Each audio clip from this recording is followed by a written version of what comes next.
Colonial Pipeline CEO claims he paid the ransom to hackers for the country.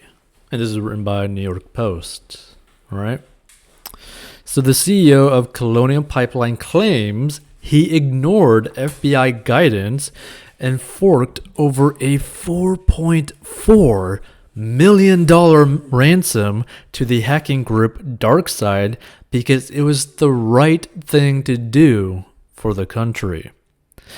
Joseph Blount, the chief executive of Colonial Pipeline, said in an interview published Wednesday by the Wall Street Journal that he decided to pay the ransom the same day the company learned of the hacking. "I know that's a highly controversial decision," Blount told the Journal in what were his first public remarks since the hack. "I didn't make it lightly. I will admit that I wasn't comfortable seeing money go out the door to people like this. The FBI has long advised companies not to pay when hit by a ransomware, a malicious software that locks up a user's data. In the attacks, the hackers demand a ransom to unlock or return the affected data." So the FBI says that paying ransom creates incentives for more attacks and supports criminal gangs. Personally, I think the CEO is a big baby, right? Giving in like that. So the FBI does not support paying a ransom in response to a ransomware attack, the FBI's website says plainly. It, paying ransom, also encourages perpetrators to target more victims and offers an incentive for others to get involved in this type of illegal activity.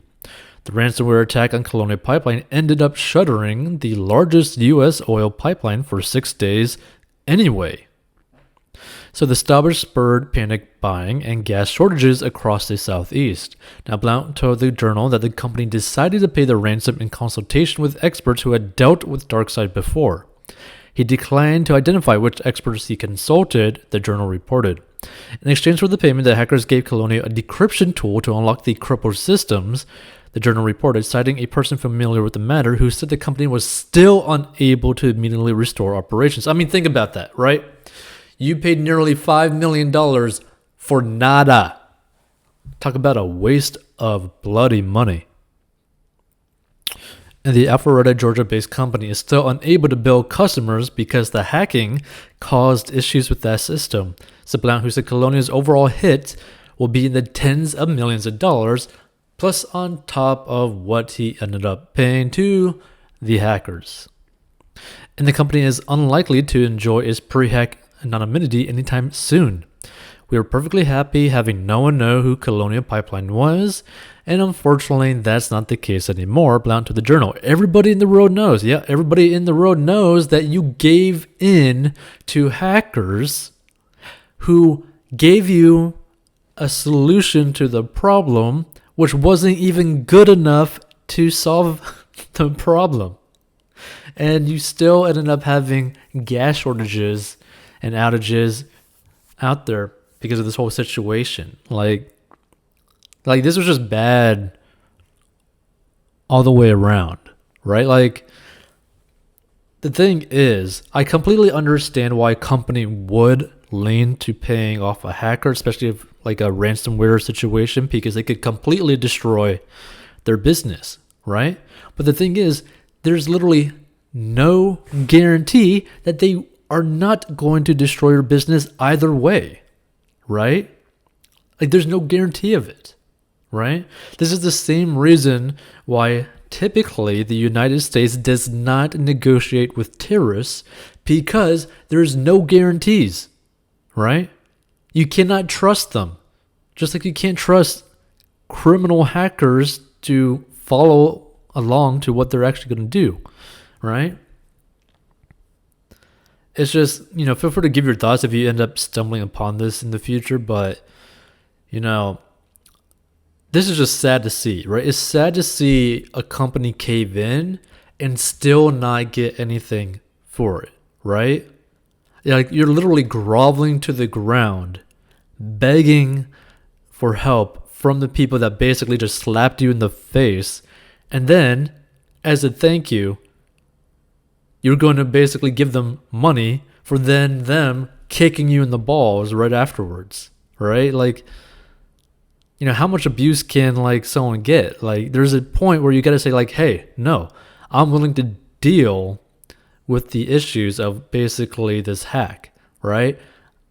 I'm willing to deal with you guys completely destroying or potentially deleting everything on this business, all the records, all the data. Like, there's a point where you got to say something like that, because there's nothing stopping them from even doing that in the first place, right? You could, let's say that, they were going to pay them like $20 million, right? There's no guarantee that they would do it after 20 million. There's no guarantee after 5 million. There's no guarantee after 1 million. There's not even a guarantee for like $1, right? Like, criminals who like are professional criminals, they're going to do whatever they want, right? Like, this isn't like an ethical kind of thing on their part. Like, they are purposely breaking the law so that they can make money off of you, and what's to stop them to make more money off of you after you pay them, right? It's just crazy when you really think about it, because, I just think it wasn't really a good solution to this issue. I don't think this was the right plan, but maybe they felt like they had no other choice. But when it comes down to it, it still didn't even really help them, right? So all around, this whole plan, it was just bad, right? But if you want to learn how to master your money, go down below, because obviously this CEO does not know how to manage his company's money if he's giving it to hackers who still did not end up doing what they told him that they were going to do, So it's going to be interesting. And it's going to be interesting to see like what's going to happen with the future of this company, the Colonial Pipeline, right? Because I don't know what's going to happen with the company. Is probably going to be in dire straits or negative straits for a while, because a lot of people may not necessarily trust their security. There might be a lot of customers that be like, I don't know if I really want to rely on you, because you've shown a track record of caving in to hackers and paying a lot of money to hackers, and we don't know if we could really trust you with our business, because what are you going to do with our money, and how are you going to protect our relationship with you, right? So that's going to be a pretty interesting thing.